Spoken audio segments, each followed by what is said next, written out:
After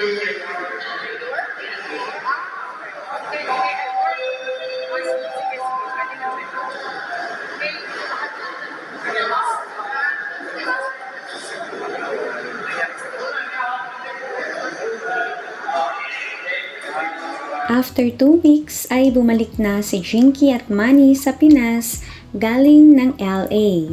Masyado nga daw mabilis ang takbo ng oras dahil it's time to go home.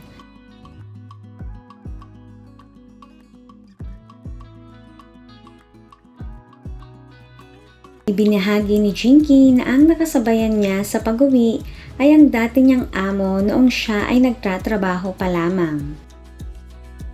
Sakay nga sila ng parehong plane at nakapagkwentuhan habang nasa flight. Ayon kay Jinky ay mabait daw ang dati niyang amo.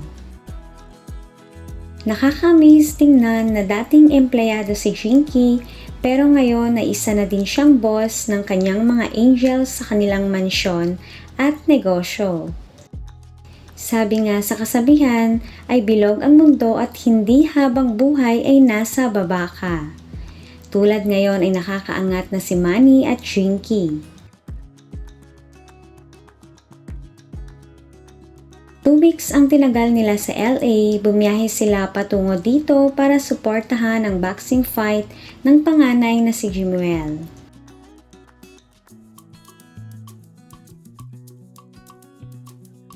At sa maiksing panahon ay masayang-masaya si Lolo Manny at Mamita Jinky dahil nakasama muli ang unang apo na si Baby Clara.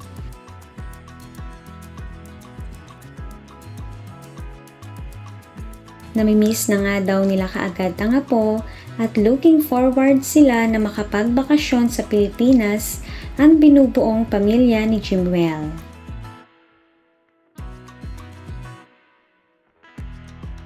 Super happy naman ng kanilang bunsong anak na si Israel dahil may pasalubong sa kanya ang mommy at daddy. Tumatangkad na nga siya, malapit na daw maging kahit ni Jinky. Wow, baby, tingin. Nice. Wow. Wow, apit na siya sa buwan. Tangkad na. Absan na ko ang... Wow. This for me? Thank you. This for me? This for Levi? Binobalance talaga ng mag-asawa ang atensyon sa mga anak. Kahit pagod ay sinabayan ni Jinky mag-breakfast si Israel dahil na-miss daw sila nito.